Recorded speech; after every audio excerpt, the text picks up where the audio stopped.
وأحسن منك لم تر قط عيني وأجمل منك لم تلد النساء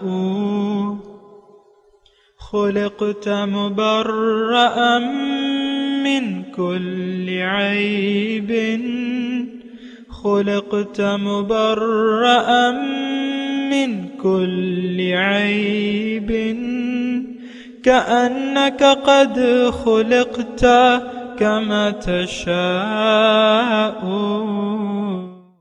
كتاب أنزلناه إليك مبارك ليدبروا آياته وليتذكر أولو الألباب۔ یہ کتاب برکت والی ہے جسے ہم نے آپ کی طرف نازل فرمایا ہے تاکہ دانش مند لوگ اس کی آیتوں میں غور و فکر کریں اور نصیحت حاصل کریں۔ اللہم صلی علی سیدنا محمد وعلی آل سیدنا محمد بعدد کل ذرۃ مئۃ الف الف مرۃ۔ سامعین و ناظرین کرام، السلام علیکم ورحمۃ اللہ وبرکاتہ۔ سامعین کرام، سورہ فرقان آیت نمبر 3۔ موضوع: کیا ہم لوگ عملاً شرک میں مبتلا ہیں؟ اس کے ساتھ سامعین کرام آج کے سبق کا آغاز کرتے ہیں۔ سب سے پہلے گزشتہ سبق کا آموختہ ہوگا۔ الذي له ملك السماوات والأرض ولم يتخذ ولدا ولم يكن له شريك في الملك ولم يتخذ ولدا ولم يكن له شريك في الملك وخلق كل شيء فقدره تقديرا۔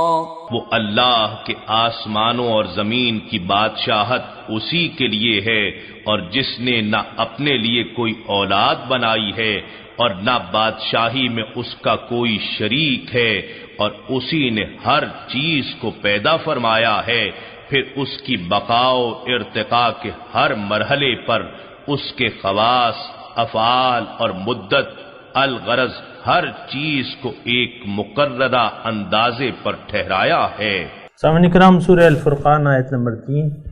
وَاتَّخَذُوا مِن دُونِهِ آلِهَةً، ان لوگوں نے بنائے ہوئے ہیں ما سوا اللہ کے اور معبود، لا یخلقون شیئا، جو کوئی چیز پیدا نہیں کر سکتے، وہم یخلقون، اور یہ خود ہی پیدا شدہ ہیں، ولا یملکون لانفسہم ضرا، اور نہ اپنے لیے کسی چیز کے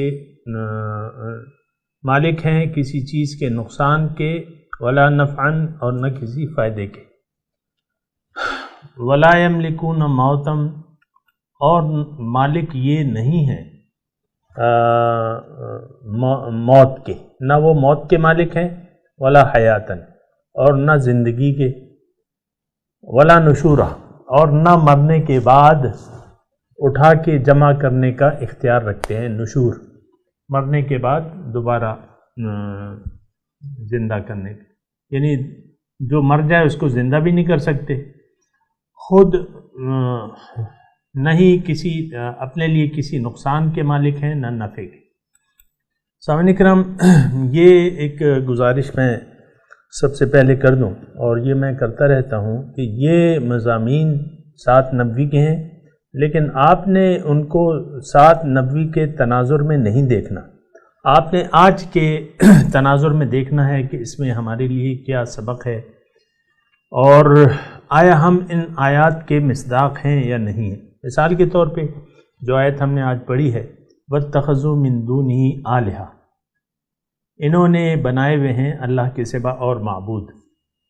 معبود آپ کو میں نے بتایا ہے سامعین کرام، معبود جس سے کوئی توقع وابستہ کر لی جائے، جس کو چاہا جائے، جس سے محبت کی جائے، یہ سب قرآن کے حساب سے میں آپ کو بتا رہا ہوں سامعین کرام۔ مثال کے طور پہ محبت کا میں آپ کو بتاؤں کہ محبت کے قابل صرف ایک ذات ہے، باقی محبتیں پھر اس کے تابع ہوتی ہیں۔ والذین آمنوا اشد حبا للہ، یعنی اگر آپ نے اللہ کو چھوڑ کے کسی اور سے محبت بھی کی اللہ کے علاوہ، وہ آپ کا معبود بن جاتا ہے۔ جیسے کہ قرآن کی آیت ہے کہ وَمِنَ النَّاسِ مَن يَتَّخِذُ مِن دُونِ اللَّهِ أَندَادًا، لوگوں میں سے بعض ایسے ہیں جنہوں نے اللہ کے سوا اور معبود ند کہتے ہیں شریک کو، اور شریک گھڑے میں یحبونہم کحب اللہ۔ اب وہ شرک کی کیفیت بیان کی جا رہی ہے کہ ان سے وہ محبت کرتے ہیں اتنی جتنی کہ وہ اللہ تعالیٰ سے کرتے ہیں۔ یعنی محبت میں یہ کہتے ہیں شرک فی المحبت۔ دیکھیں دو تین چیزیں ہیں، اس کو ذرا نوٹ کر لیں۔ شرک فی الاطاعت، اطاعت کلی اطاعت اللہ کا حق ہے کہ آپ اللہ کے مطابق، اللہ کے حکم کے مطابق زندگی گزاریں اور اللہ کے سوا کسی کا کہنا نہ مانیں۔ جہاں اللہ تعالیٰ کا حکم ہے، موجود ہے، وہاں اللہ تعالیٰ کا کہنا مانیں۔ اور محبت، پھر شرک فی المحبت، یہ یعنی محبت جو ہے وہ بھی شرک۔ میں نے آپ کو جو آیت پڑھ کے سنائی نا کہ آپ اللہ تعالیٰ کو چھوڑ کے اگر مٹیریل سے محبت شروع کر دیتے ہیں، مثال کے طور پہ میں آپ کو بتاتا ہوں کہ محبت، ہم تحبون المال حبا جما، یہ تم مال سے بہت محبت کرتے ہو، وَإِنَّهُ لِحُبِّ الْخَيْرِ لَشَدِيدٌ، یا یہ خیر کی محبت میں بہت زیادہ شدت رکھتا ہے۔ تو مال کی محبت ہے، اور ہر وہ چیز جو ہمیں نفع دیتی ہے، ہمیں پسند آتی ہے، ہم اس کو دل دے بیٹھتے ہیں۔ مثال کے طور پہ ایک لڑکا ہے اور وہ لڑکی کی کسی بھی صورت سے محبت شروع کر دیتا ہے، اس کو دل دے بیٹھتا ہے۔ عام طور پہ تو آپ کی جو یہ یعنی لو سٹوریاں بنتی ہیں، فلموں کی بات کر رہا ہوں، لیکن فلموں کے علاوہ بھی ہر ایک لڑکا چاہتا ہے کہ میں یعنی اپنی پسند کی شادی کروں، یا بعض اوقات ایسا ہوتا ہے کہ وہ کسی لڑکی کی صورت دیکھ لیتا ہے، یہ لڑکی کسی لڑکے کی صورت دیکھ لیتی ہے، تو وہ اس پہ فریفتہ ہو جاتی ہے، دل دے بیٹھتی ہے۔ دل مطلب یہ عام طور پہ جو اصطلاحیں استعمال ہو رہی ہیں، تو یہ محبت اگر آپ نے شروع کر دی اللہ تعالیٰ کی محبت کو نظر انداز کر کے، یا کسی مٹیریل سے محبت شروع کر دی، مثال کے طور پہ مال ہے، سونا چاندی ہے، آپ کی گاڑی ہے، آپ کا گھر ہے، وَمَسَاكِنَ تَرْضَوْنَهَا، وَمَسَاكِنَ طَيِّبَةً تَرْضَوْنَهَا، یہ اللہ تعالیٰ نے بھیجا۔ إِن كَانَ آبَاؤُكُمْ وَأَبْنَاؤُكُمْ وَعَشِيرَتُكُمْ وَأَمْوَالٌ اقْتَرَفْتُمُوهَا وَتِجَارَةً تَخْشَوْنَ كَسَادَهَا وَمَسَاكِنَ طَيِّبَةً تَرْضَوْنَهَا أَحَبَّ إِلَيْكُم مِّنَ اللَّهِ وَرَسُولِهِ وَجِهَادٍ فِي سَبِيلِهِ فَتَرَبَّصُوا، یعنی یہ چیزیں اگر آپ کو اللہ تعالیٰ اور اس کے رسول اور اس کی راہ میں محنت کرنے سے زیادہ پیاری ہیں تو پھر تم عذاب کے قابل ہو۔ یہ میں اس لیے کہہ رہا ہوں، یہ سورت جو ہم یہ یعنی ایک خاص اس کا شان نزول ہے۔ عام طور پہ سامعین کرام میں آپ کو یہ بات بتاؤں، عام طور پہ جب ہم یہ قرآن پڑھتے ہیں، خاص طور پہ یہ جو یہ اس کا تذکرہ ہونا ہے نا کہ انہوں نے بنائے ہوئے ہیں اللہ کے سوا اور معبود، عام طور پہ ہم یہ نہیں محسوس کرتے کہ یار ہم نے بھی کوئی معبود گھڑے میں اپنے۔ یقیناً میں آپ کو یہ بات بتاتا رہتا ہوں، ہمارے بہت سے معبود ہیں جن کی ہم عبادت کر رہے ہیں۔ یہ چیز اگر آپ یعنی اس کو سمجھ لیں اور اس کو ذہن میں بٹھا لیں اور اس کی حقیقت آپ کے اوپر کھل جائے تو انشاءاللہ فائدہ ہوگا، مطلب آپ کی سمجھ میں آ جائے گی۔ ایک بات سمجھ میں نہیں آتی تو انسان وہ کرتا رہتا ہے۔ مثال کے طور پہ اطاعت ہے کہ آپ نے جس کی حکم صرف اللہ تعالیٰ کا حق ہے، ان الحکم الا للہ امر اللہ تعبدوا الا ایہ، اس نے حکم دیا ہے کہ اس کے سوا کسی کا کہنا نہیں ماننا۔ تو ہم اللہ تعالیٰ کو چھوڑ کے، میں آپ سے سوال کر رہا ہوں، کیا آج ایسی صورتحال ہے کہ اللہ تعالیٰ کو چھوڑ کے یعنی اللہ کے حکم کے مقابلے میں ہم اپنے نفس کا کہنا مان لیتے ہیں؟ کیا ایسا ہے؟ جی ہاں، آپ کہہ رہے ہیں ہاں ایسا ہے۔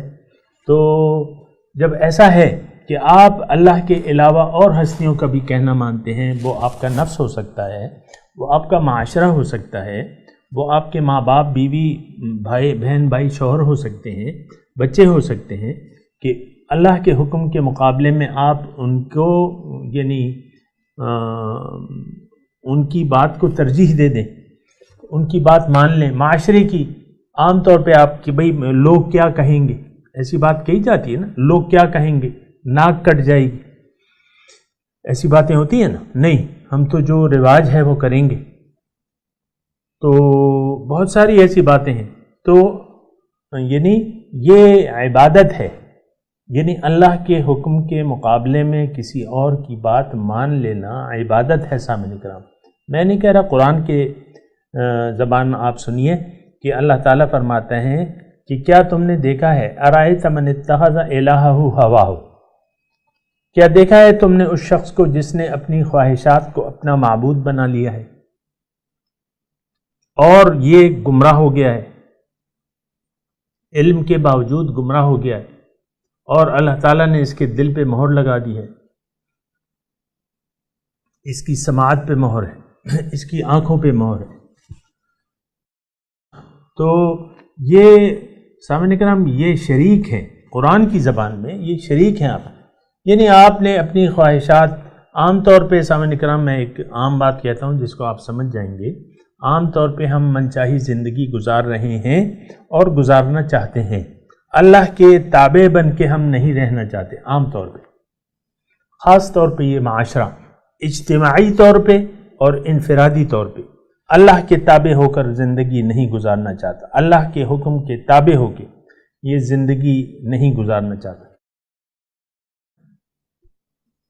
تو جب نہیں گزارنا چاہتا اس کا مطلب یہ ہے کہ اللہ تعالیٰ ان کا معبود نہیں ہے، ان کا الہ جو ہے وہ اللہ تعالیٰ نہیں ہے، الہ تو ان کا پھر معاشرہ ہو گیا، ذاتی خواہشات ہو گئی، منچاہی خواہشات ہو گئی۔ اور ایک اور قرآن سے میں آپ کو مثال دوں،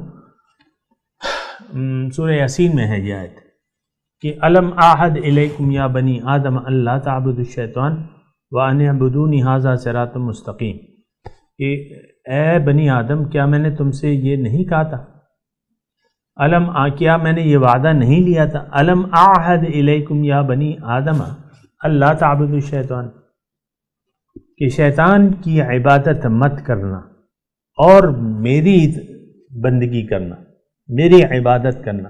عبادت بمعنی اطاعت، اگر کوئی شیطان کی مانتا ہے وہ شیطان کا بندہ ہے، شیطان اس کا خدا ہے، یہ بالکل صاف صاف اور ظاہری مطلب ہے، اس میں کوئی پیچیدگی نہیں ہے۔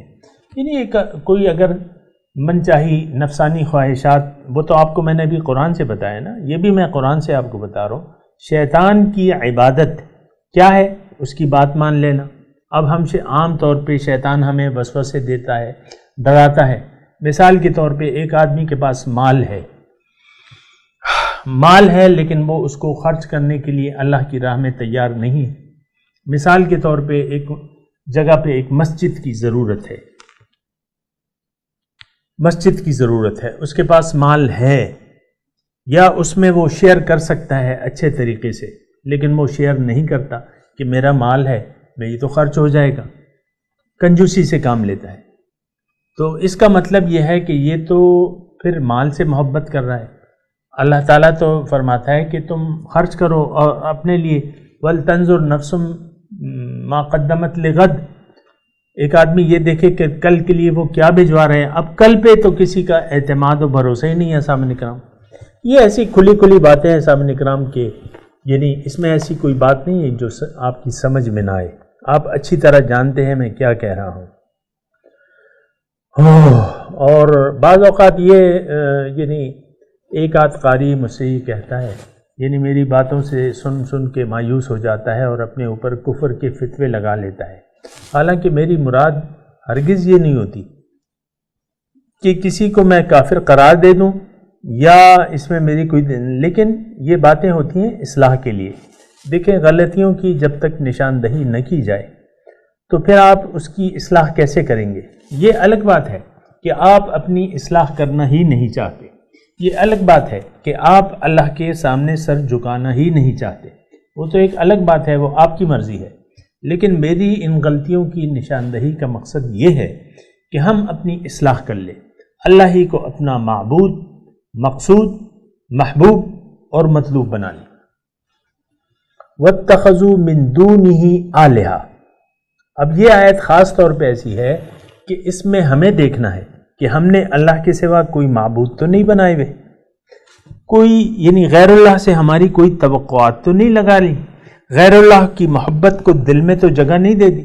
حقیقت میں دیکھا جائے اپنے دل کا اگر آپ آپریشن کریں اور اس کا جائزہ لیں، اس میں اللہ کی محبت کے سوا سارا گن بلا موجود ہوتا ہے، ساری چیزوں کی محبتیں، یہ میرے بیٹا ہے، یہ میری بیٹی ہے، ہائے میرا بچہ، یا ہائے میرا مال، یعنی آپ زبان سے نہیں کہتے لیکن اس کو بڑا پیار کرتے ہیں، اس سے بڑی، مال سے بڑی محبت کرتے ہیں، اولاد سے محبت کرتے ہیں، بیوی سے کرتے ہیں، بیوی شوہر سے کرتی ہے، اور آپ یار دوست ہوتے ہیں، مائی بیسٹ فرینڈ، میرا بہترین دوست ہے، اس سے اللہ کا کوئی تعلق ہی نہیں ہے، الوہی یعنی للہیت تو اس میں ہے ہی نہیں، آپ نے جو دوستیاں قائم کر رکھی ہیں اس میں للہیت تو نہیں ہے، اس میں تو ساری نفسانیت ہے۔ لڑکیاں آپس میں دوست بن جاتی ہیں، لڑکے دوست بن جاتے ہیں، اور بعض وقت تو آپ دیکھیں کہ وہ مغربی معاشروں کی میں کیا بات کروں، وہاں تو یعنی الٹی گنگا بہ رہی ہے، وہاں تو ہر لڑکی ہوگی تو اس کا ایک بوائے فرینڈ ہوگا، یا لڑکا ہوگا تو اس کی ایک گرل فرینڈ ہوگی، اور وہ ایک آپ جانتے ہیں وہاں کیا ہوتا ہے، وہ تو اسلام سے یعنی ایک لا تعلق معاشرہ ہے، وہ تو میں تو اپنے پاکستان کی یہاں کچھ نہ کچھ آپ دیکھ رہے ہیں، لیکن یہاں بھی کیا حالات ہیں وہ بھی آپ کو معلوم ہے سامعین کرام۔ تو وَاتَّخَذُوا مِن دُونِهِ آلِهَةً، انہوں نے اللہ کے سوا اور معبود بنا لیے۔ اب آپ کو میں نے بتایا کہ معبود کون سی ہستیاں ہیں۔ معبود اب سب سے پہلے تو آپ کی ہوائے نفس ہے کہ آپ اپنی مرضی زندگی جینا چاہتے ہیں، اور ایسے تو بہت سے لوگ مل جائیں گے آپ کے ارد گرد بیٹھے ہوئے ہیں ایسے لوگ کہ جو اپنی من چاہی زندگی، اپنی پسند کی زندگی گزارنا چاہتے ہیں، اللہ کے حکم کے تابع ہونا نہیں چاہتے۔ بس آپ دیکھیں، میں یہ بعض اوقات خاندان کی مثال دیتا ہوں، میاں بیوی کی جو کہ ہمارے معاشرے کی اکائی ہے، بیوی ہمیشہ خاوند سے اپنی من چاہا سلوک کرتی ہے، جب جی چاہا خاوند سے منہ موڑ لیا، جب جی چاہا ناراض ہو گئی، جب جی چاہا بولتی بند کر دی، جب جی چاہا ناراض ہو کے اپنے ماں باپ کے گھر جا کے بیٹھ گئی۔ ایسا ہوتا ہے کہ نہیں ہوتا؟ یہ میں ویسے ہی آپ کو ٹچ دے رہا ہوں، کوئی یعنی دیکھیں اسلام ہے کیا، یہ تو ایک دین ہے، اور دین آپ کو سکھاتا ہے کیا کہ آپ نے رہنا کیسے ہے، آپ نے یعنی زندگی کیسے گزارنی ہے، شوہر بیوی کے ساتھ، بیوی شوہر کے ساتھ، اور آپ نے معاشرے میں کیسی زندگی گزارنی ہے، آپ کے اخلاق کیا ہوں گے۔ اب میاں بیوی کے اخلاق جو ہے، میں صرف بیویوں کا بات نہیں کر رہا، میں شوہروں کی بھی بات کر رہا ہوں، اور یہ شوہر اور بیوی کیا ہے، یہ پھر ایک مل کے ایک معاشرہ بناتے ہیں۔ تو شوہر اپنی مرضی سے یعنی بیوی سے سلوک کرتا ہے، میں اس کی تفصیل میں نہیں جاتا، لیکن اسلامی حدود و قیود کا کوئی خیال نہیں رکھتا، میں صرف اتنا کہنا چاہ رہا ہوں۔ تو اس کا کیا مطلب ہے؟ آپ نے اپنی ہوائے نفس کو اپنا معبود بنا لیا ہے، جو مرضی آئے عورتیں جو ہیں جو مرضی آئے کپڑے پہنتی ہیں، اور اس میں اپنے درزی کو جب وہ ہوتی ہیں وہ خود ہدایات دے کہ بھئی سینہ ایسا رکھنا ہے، پیچھے سے بھی کھلا رکھو، آگے سے بھی کھلا رکھو، اور خوب چست بناؤ۔ یہ تو آپ کو معلوم ہے کہ کیا ہو رہا ہے۔ وَاتَّخَذُوا مِن دُونِهِ آلِهَةً، یہ بڑی خطرناک بات ہے، یہ مکے کا نزول ہے، مشرکوں سے خطاب ہے، مسلمانوں سے نہیں ہے۔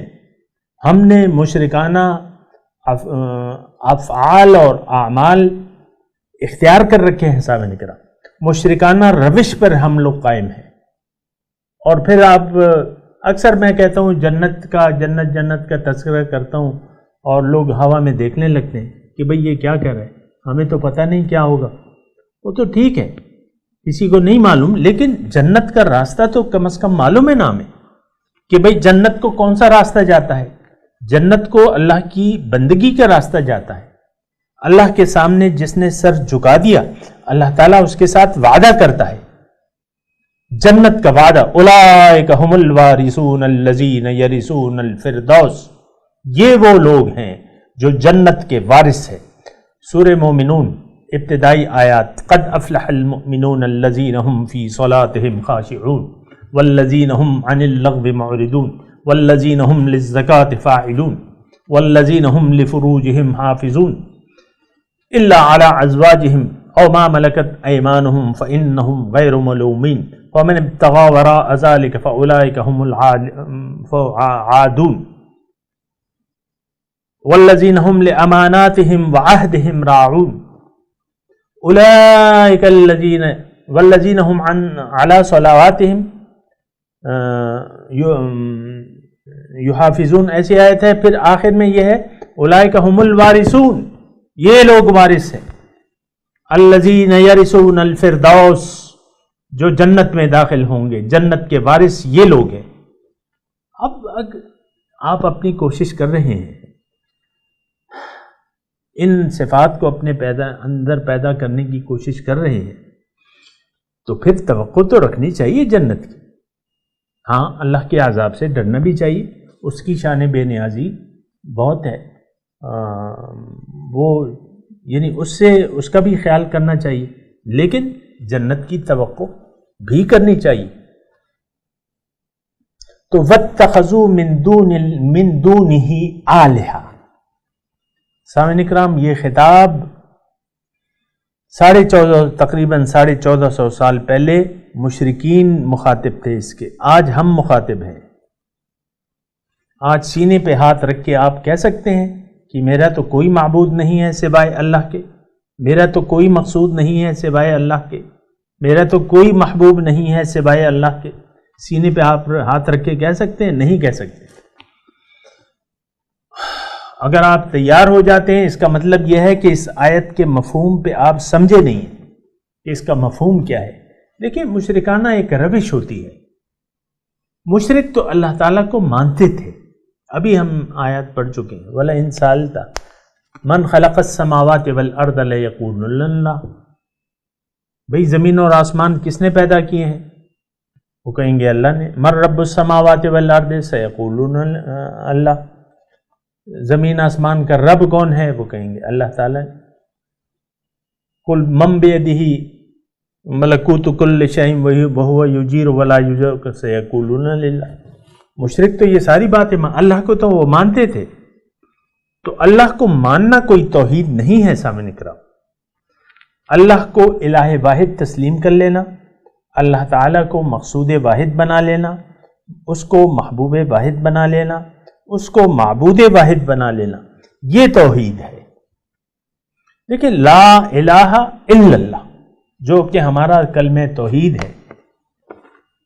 کلمہ توحید کیا ہے؟ لا الہ الا اللہ، اللہ کے سوا کوئی معبود نہیں. یعنی حقیقی عبادت تو یہ ہے کہ آپ اللہ تعالیٰ کی کے قائل ہو جائیں کہ وہی ہے الہ واحد. لیکن ہم تو ایسا نہیں کر رہے. وَاتَّخَذُوا مِن دُونِهِ آلِهَةً. اب وہ آلہہ جو ہے اللہ تعالیٰ ان کی بتا رہا ہے تفصیل کہ بھئی انہوں نے تو کچھ پیدا نہیں کیا، یہ تو خود پیدا شدہ ہیں. لا يخلقون شيئا وهم يخلقون. یہ تو خود پیدا شدہ ہیں، یہ تو خود اپنی پیدائش میں کسی اور کے محتاج ہیں. یہ سونے چاندی کو کس نے پیدا کیا ہے؟ مثال کے طور پر جس کو ہم نے دل میں جگہ دے رکھی ہے، اس کو پیدا کس نے کیا ہے؟ اللہ تعالیٰ نے پیدا کیا ہے. اور یہ تو کیا ہے؟ دھاتے ہیں. سامعین اکرام، یہ تو کسی کو فائدہ اور نقصان نہیں پہنچا سکتے. ہر چیز جو ہے سامعین اکرام، دیکھیں کسی چیز میں ایک بات نوٹ کر لیں، میں آسانی سے یعنی جذباتیت میں نہیں ہوں. میں یہ کہہ رہا ہوں کہ آپ جو بھی جس چیز سے بھی آپ نے دل لگا لیا ہے، جو کوئی بھی ہے، اس میں اپنی کوئی ذاتی صفت تو ہے نہیں. ساری صفات، ساری کمالات تو اللہ تعالیٰ کے لیے ہیں، اور پھر سارے کمالات عطائی ہیں۔ آگ اگر جلاتی ہے تو اس میں یہ صفت کس نے پیدا رکھی ہے؟ مال اگر فائدہ دیتا ہے، مثال کے طور پہ وقتی طور پہ اگر کچھ آپ کو نظر آتا ہے تو یہ فائدہ اس میں کس نے رکھا ہے؟ اللہ تعالیٰ نے رکھا ہے۔ کوئی چیز خوبصورت ہے، آپ کو پسند، یہ خوبصورتی کس نے دی ہے اسے؟ تو ایسی کیا چیز ہے؟ ساری طاقت تو ان القوت للہ جمیعا، ساری قوت تو اللہ تعالیٰ کے پاس ہے۔ بہرحال یہاں مضمون یہ ہے لا یخلقون شیئا وہم یخلقون، یہ تو خود پیدا شدہ ہیں۔ ولا یملکون لانفسہم ضرا ولا نفع، اپنے لیے کسی نفع نقصان کے قابل بھی نہیں ہے۔ تو یہ مضمون ذرا طویل ہے، لیکن آپ دیکھیں کہ کسی جاندار چیز سے اگر آپ محبت کر رہے ہیں یا توقعات لگا رہے ہیں، جاندار مطلب کوئی عہدیدار ہے یا وزیر اعظم ہے، وزیر اعلیٰ ہے، اور یہ فلانا ڈمکانا، تو وہ خود اپنے لیے بیمار ہو جاتے ہیں تو ان کو شفا کون دیتا ہے؟ بتائیے۔ کوئی ڈاکٹر اگر بیمار، بڑا پائے درجے کا ڈاکٹر ہے، بیمار ہو جاتا ہے، اس کو شفا کون دیتا ہے؟ ظاہر ہے اللہ تعالیٰ ہی۔ اپنے لیے تو کوئی کسی کے نفع یا نقصان پہ قادر نہیں ہے۔ ولا یملکون موتا ولا حیاتا، اور نہ یہ مالک ہیں موت کے، نہ زندگی کے، اور نہ دوبارہ جلا اٹھنے کے، یعنی موت و حیات بھی ان کے قبضے میں نہیں ہے۔ اور جبکہ اللہ تعالیٰ تو یحیی و یمیت، مارتا بھی ہے اور زندہ بھی کرتا ہے، اور پھر دوبارہ بھی جی اٹھائے گا۔ تو یہ ہستیاں، تمام ہستیاں جو ہیں، یہ تو یعنی ان کے پاس تو کوئی طاقت ہی نہیں ہے۔ تو لوگوں تم کیوں ان سے توقعات تم نے وابستہ کر رکھی ہیں؟ غیر اللہ سے تم نے توقعات کیوں وابستہ کر رکھی ہیں؟ ولا یملکون لانفسہم ضرا ولا نفعا ولا یملکون موتا ولا حیاتا ولا نشورا۔ یہ تو سب سوچنے سمجھنے کی باتیں ہیں۔ سامنے کرام مختصر بات یہ ہے کہ دیکھیں، اپنے معبودوں کی فہرست پہ نظر ثانی کریں۔ خلاصہ کلام یہ ہے کہ جو جن ہستیوں کے سامنے ہم نے سر جھکایا ہوا ہے، ہم سب کا یہ فرض ہے کہ ان پہ ہم نظر ثانی کریں۔ اگر ہوائے نفس ہے یا معاشرہ ہے یا بیوی ہے، شوہر ہے، اولاد ہے، جن کے سامنے بھی ہم نے سر جھکایا ہوا ہے، اور یقیناً یہ سر جھکے ہوئے ہیں صاحب کرام، کسی نے اپنے ذاتی شخصیت کو اپنا بت بنا لیا ہے، کوئی اپنے آپ کو کوئی چیز سمجھتا ہے، حب جاہ اسے کہتے ہیں۔ ایسے بہت سے لوگ ہیں صاحب کرام، وہ یہ غرور میں مبتلا ہیں کہ میری کوئی حیثیت ہے، ایسی بات نہیں ہے۔ تو یہ تمام خداؤں پہ، باطل معبودوں پہ نظر ثانی ہونا چاہیے، اور ایک اللہ کو الہ واحد قرار دے کے اس کے سامنے سر جھکا دینا چاہیے۔ میں تلاوت کرتا ہوں، سامنے کام میرے ساتھ دہرائیے۔ اعوذ باللہ من الشیطان الرجیم، بسم اللہ الرحمن الرحیم۔ واتخذوا من دونہ آلہۃ لا یخلقون شیئا وہم یخلقون ولا یملکون لانفسہم ضرا ولا نفعا ولا یملکون موتا ولا حیاتا ولا نشورا۔ ترجمہ سنا دیجئے۔ واتخذوا من دونہ آلہۃ لا یخلقون شیئا وہم یخلقون۔ انہوں نے اللہ کے سوا اور معبود بنا رکھے ہیں جو کوئی چیز پیدا نہیں کر سکتے، اور یہ خود پیدا شدہ ہیں۔ ولا یملکون لانفسہم ضرا ولا نفعا، اور یہ قادر نہیں ہیں اپنے لیے کسی بھی نفع یا نقصان کے۔ ولا یملکون موتا ولا حیاتا ولا نشورا،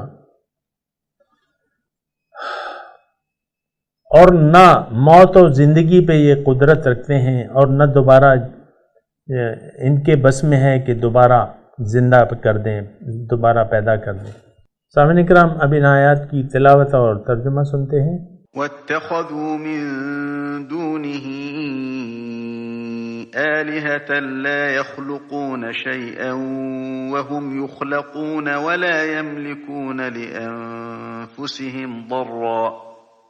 ولا يملكون لأنفسهم ضرا ولا نفعا ولا يملكون موتا ولا حياة ولا نشورا. And yet, instead of him, they produce for themselves gods that create nothing, but are themselves created, that have no power to harm or benefit themselves, and no power over life, death, or resurrection. سامعین اکرام، اس کے ساتھ ہی آج کے درس کا وقت اختتام کو پہنچا۔ اگلے درس میں انشاءاللہ ملاقات ہوگی۔ وآخر دعوانا ان الحمد للہ رب العالمین، والسلام علیکم ورحمۃ اللہ وبرکاتہ۔